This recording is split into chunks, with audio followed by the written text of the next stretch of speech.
Hola, vamos a comenzar con la unidad 2 para primero medio, constitución celular. Moléculas inorgánicas. El agua es la molécula más abundante en todos los seres vivos.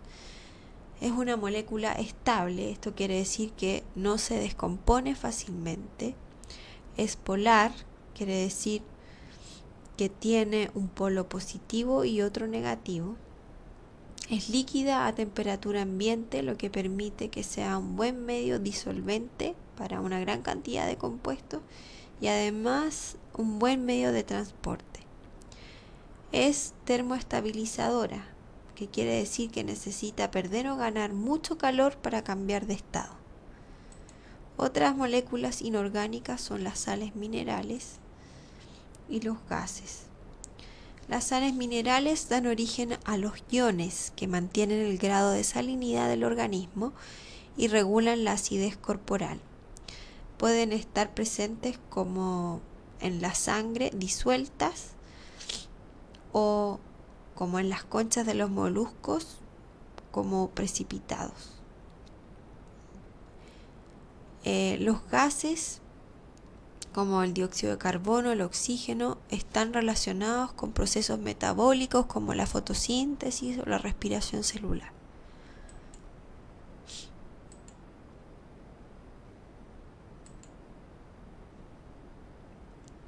Las moléculas orgánicas son sustancias formadas por átomos de carbono, hidrógeno, frecuentemente tienen oxígeno, nitrógeno y algunos otros elementos.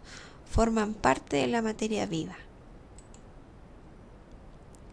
Los hidratos de carbono son moléculas orgánicas formadas por carbono, hidrógeno, oxígeno en la siguiente proporción: un carbono, dos hidrógenos y un oxígeno.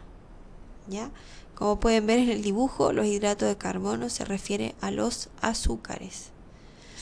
La unidad básica de los hidratos de carbono son los monosacáridos, como la glucosa y la fructosa. Una vez que se unen dos monosacáridos, se llaman disacáridos, como la sacarosa, y los polisacáridos son el almidón y la celulosa.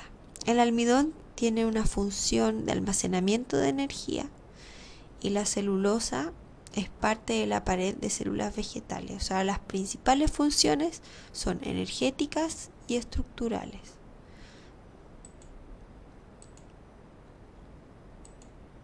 Los lípidos son un grupo de moléculas apolares insolubles en agua. En el fondo los lípidos son grasas, son aceites. Están compuestos por oxígeno, carbono, hidrógeno, pero menor proporción de hidrógeno en relación a los hidratos de carbono que vimos antes. También pueden tener fósforo, nitrógeno y azufre. Dentro de este grupo están las grasas neutras, los fosfolípidos y los esteroides. Las funciones más importantes son reserva energética, aislación térmica y otras funciones como ser sustrato para hormonas. En este esquema podemos ver el fosfolípido, que es la molécula principal que forma parte de la membrana celular. ¿Ya? Ahí está la cabeza polar o hidrofílica, que eso quiere decir que tiene afinidad por el agua, y las dos colas que son no polares o hidrofóbicas, es decir, que repelen el agua. Y aquí, si se fijan en la molécula, contiene carbono, hidrógeno, oxígeno y en este caso fósforo.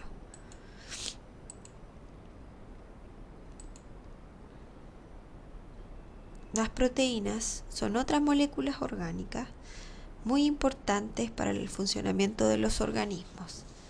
Están constituidas por subunidades llamadas aminoácidos y están formados, como los anteriores, por átomos de carbono, de oxígeno, hidrógeno, nitrógeno y en algunos casos azufre.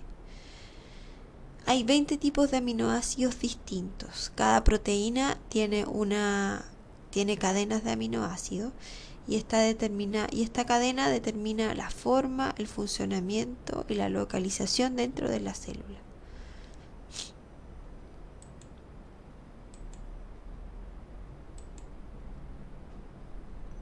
Y por último tenemos los ácidos nucleicos, que también es otro tipo de molécula orgánica. Son moléculas constituidas también, como las demás, por carbono, hidrógeno, oxígeno, nitrógeno y fósforo. Y los ácidos nucleicos son el ácido desoxirribonucleico, que lo deben recordar muy bien de la clase anterior, o ADN, y el ácido ribonucleico o ARN. La función del ADN es almacenar la información genética, y acuérdense que se transmitía a su descendencia a través de los genes que estaban en los cromosomas, ¿se acuerdan? Y el ARN, la función es aportar la información genética del ADN, transportarlo al citoplasma para que sea leído y sea expresado como una proteína.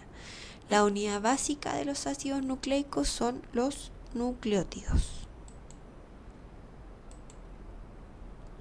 Vamos a ver acá la membrana plasmática.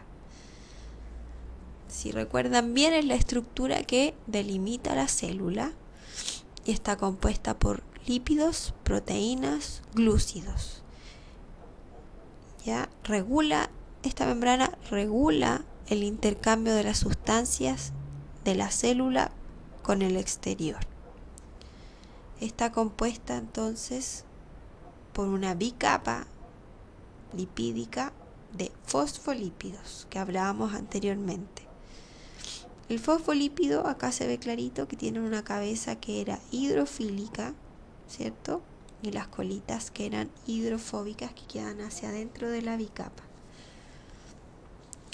presentando proteínas en la membrana que actúan como receptores de señales químicas, como reguladores del tránsito, el intra y extracelular, y además intervienen en el movimiento celular. La característica principal de esta membrana es que es fluida. ¿Qué quiere decir esto? Que se comporta más como un líquido que como un sólido, y sus componentes pueden moverse con total libertad dentro de la membrana.